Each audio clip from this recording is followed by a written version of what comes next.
Participé en uno de los dos círculos que hubo sobre el tema del conocimiento, cómo se conoce y cómo se construye el conocimiento. Por un lado, creo bastante firmemente que es muy difícil reproducir la calidad y la dinámica de lo que sucedió en un círculo. Y por otro, me mantuve casi absolutamente silencioso, entendiendo que mi aporte iba a ser otro. Por lo tanto, parto de identificar una serie de...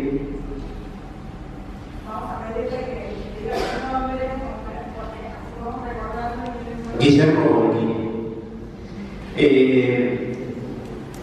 Por lo tanto, lo que hice fue reconocer una cantidad de problemas que se plantearon dentro del círculo y a partir de eso trataré de hacer alguna reflexión, un mínimo aporte. ¿Cómo se conoce? ¿Cómo se enseña? ¿Qué es construir colectivamente el conocimiento? ¿Cómo identificar lo que hay que tener en cuenta para construirlo? ¿Cómo tratamos la verdad? ¿Quién la posee? El poder del conocimiento. ¿Qué es lo que necesitan las personas? ¿Para qué se enseña y qué se puede hacer con ese conocimiento? Contenidos científicos, curriculares y saberes de los estudiantes. ¿Cómo es la relación entre un sujeto formado en organizaciones populares y su necesidad de inserción en algún tipo de sistema? Es un gran desafío, es decir, yo no hubiera preferido estar quizás en otro círculo que son sumamente atractivos, pero tratar el tema del conocimiento es un enorme desafío. Todos, sin excepción, tenemos sistemas explicativos del mundo, de la vida, de la realidad. Desde un chico hasta un adulto, casi no hay nadie que no pueda decir por qué suceden las cosas. Las diferencias están en cómo las explica, qué satisfacción tiene en relación a esas explicaciones y, algo sumamente importante, el tipo de explicación que da, que si tiende o no a ser explicativo para él y para nosotros, o en realidad es naturalización de lo que sucede. En eso entran los conocimientos, las culturas, las historias, las mitologías, la mística, las creencias, las prácticas, nada queda fuera de eso. Ahora, la pregunta es la del círculo. ¿Cuál es la verdad? ¿Cómo definimos? ¿Cómo determinamos? ¿Cómo nos damos cuenta que es la verdad? Algunos dirán, no hay una única verdad. Yo no digo que no haya una única verdad, pero me obligo a pensar por qué nos hacemos esa pregunta. Y esa pregunta nos la hacemos porque a una sociedad dividida en clases sociales le corresponden sistemas explicativos que van a sostener de algún modo esa división en clases sociales. Así que, si nosotros no partimos desde ahí, es muy difícil esta discusión sobre la verdad. Porque si es verdaderamente, si no reconocemos, yo por lo menos estoy totalmente inscrito en la idea que nosotros vivimos en una sociedad dividida en clases. Y en esta sociedad, para poder sostener esta división, no solo es necesario explicar, sino separar lo que debería ir juntos. Por lo tanto, muchas de las discusiones sobre teoría y práctica, sobre formal no formal, sobre público y privado, sobre científico y popular, muchísimas de estos versos, de estas polarizaciones, tienen que ver con la necesidad de un sistema de explicar la realidad de modo tal que no se pueda juntar, integrar aquello que lo potenciaría. ¿De dónde aparece esta idea de lo práctico y lo teórico? Si uno lo dice históricamente, el punto de partida de esto es en el momento en donde hay una superproducción, por lo tanto ya hay algo que hay que guardar porque no se necesita Es decir, hay un excedente. ¿Y en manos de quién va a estar ese excedente? En manos de unos pocos, que son los que teóricamente van a cuidar. Es decir, que en el momento en donde lo que se produce es más de lo que se necesita, esa parte excedente de lo que se necesita es acopiado por unos pocos. Eso original puede ser reconocido históricamente hasta el día de hoy. ¿Y quiénes son los cuidadores de ese excedente? En general, los que están relacionados con el poder. En Egipto, hay un ejemplo extraordinario, existía el nilómetro. El nilómetro era un aparato que permitía con mucha precisión saber cuándo iba a crecer el Nilo. Por lo tanto, ese conocimiento, que era muy preciso, era administrado por los sacerdotes, que eran los que tenían el nilómetro. Los esclavos, los agricultores, recibían la orden divina, léase, gracias al nilómetro, de cuál era el momento de cultivar.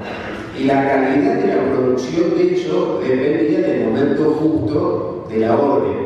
Por lo tanto, era mágico, era superior, era una decisión de los dioses que el faraón interpretaba y que los esclavos ejecutaban. Ese conocimiento era un conocimiento absolutamente particular, específico y preciso, que solo era poseído por quienes tenían la posibilidad de entregárselo a quien tenía el poder. Por lo tanto, el gran problema, me parece a mí, es entender, reconocer, admitir, tolerar la enorme complejidad que tiene la realidad. Y por supuesto que el conocimiento es social. Todo conocimiento es social. No hay ninguno que lo fue, independientemente de que nosotros lo reconozcamos, nos demos cuenta, participemos o no participemos. Es más, esa idea de la originalidad les compete a una escasa cantidad de personas, y a su vez ellos no podrían hacerlo si no hubiera existido el otro. Entonces, a veces esta discusión sobre la construcción social oculta, o mejor dicho, fue deformada para mi gusto por el uso de la palabra constructivismo, construcción-constructivismo. Fue un gran aporte el uso de la palabra constructivismo y a su vez un gran obstáculo, porque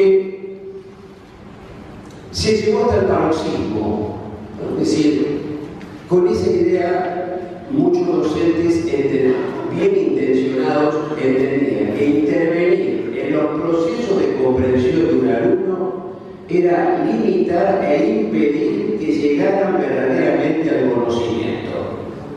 Por lo tanto, hoy están negando algo fundamental, que es la interacción social, porque era profundamente individualista esta idea, por más que se utilizara la bandera de lo social. Cada uno, con sus medios, con sus modos, con sus maneras, iba a llegar al conocimiento.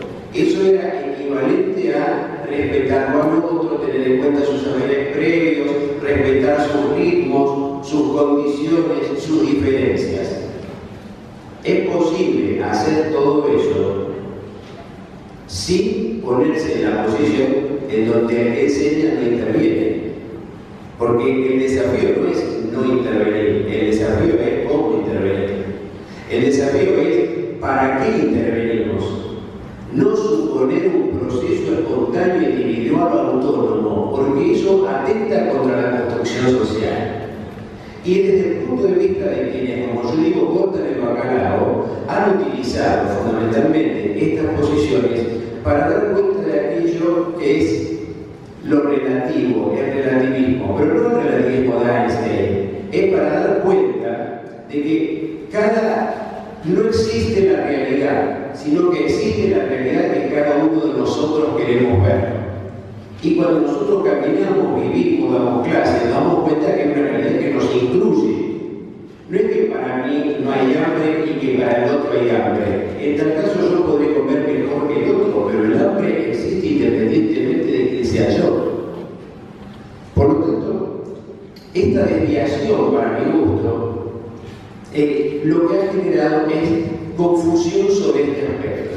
Y en realidad se la ha utilizado como equivalente de reconocer al otro, tener en cuenta al otro, en contraposición con una idea en donde el otro era subordinado. Ahora, me parece a mí que ese sujeto puede quedar subordinado también, a pesar de que lo reconozcamos en esa deformación del constructivismo, si es que no asociamos el conocimiento a su necesidad. Entonces, no importa el ámbito en que uno trabaje, yo no creo que sea fundamental el ámbito en que uno trabaje. En el interior, en la ciudad, en la escuela popular, en la escuela formal. Lo que importa es hacernos la pregunta que es: ¿qué enseñamos? ¿Para qué enseñamos eso? ¿Cuál es la necesidad del sujeto que aprende? Y partir de algo fundamental que es: no hay aprendizaje si no hay reconocimiento del sujeto que aprende. Pero también si no hay reconocimiento del sujeto que enseña. Porque nosotros no nacimos de un repollo, pasamos por las instituciones, y no porque tengamos la preocupación de que algo sea diferente, no tenemos los rasgos, las modalidades, las matrices, los estilos, los pensamientos y las palabras que pensamos que tenemos que combatir. Por lo tanto, es muy importante, muy bien, 2 minutos, no sé, pero voy a hacer todo lo que se es muy importante tener en cuenta, me parece a mí, este aspecto, porque lo que se trata es del protagonismo. ¿De quién? No hay posibilidad de producción de conocimiento sin protagonismo. Por lo tanto, me parece a mí que las 3 palabras que podrían dar cuenta del conocimiento están ligadas a el protagonismo, es decir, quiénes son los sujetos que realmente dan cuenta de él. La producción, o sea, el reconocimiento de la posibilidad de que todos podemos producir conocimiento. La producción no significa eso, sino que la producción significa dar cuenta del papel activo y protagónico de los sujetos. Y por último, para mi gusto, la más importante es la apropiación. ¿Quién se queda con eso? En la fábrica Toyota, las camionetas Hilux se fabrican en círculos. Nadie se rompió la producción en serie. Todos son parte de eso. Todos aportan. No hay especialización. ¿Quién se queda con la camioneta Hilux? ¿Quién se va a su casa con la camioneta Hilux último modelo? No los que la produjeron, no las que aportaron para eso. Por lo tanto, el concepto de apropiación es fundamental. ¿Cómo nos quedamos con un conocimiento que no sea propio, que dé cuenta de lo que sucede y que fundamentalmente sirva para comprender? En ese sentido, la pelea es por resolver las relaciones contradictorias, porque son relaciones contradictorias, no las oposiciones.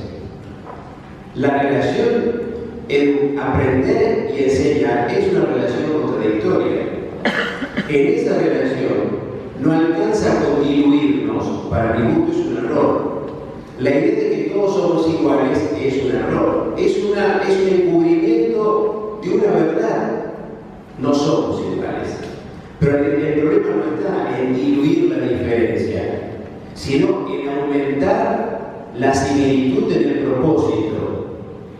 Si el que enseña y el que aprende puede reconocer lo que tienen en común ambos y que la tarea de ambos conlleva a que uno en particular y otro por añadidura aprenda y se apropie de ese conocimiento, la homogeneidad va a estar en la visualización de la tarea, no en la discusión de las diferencias de esos sujetos.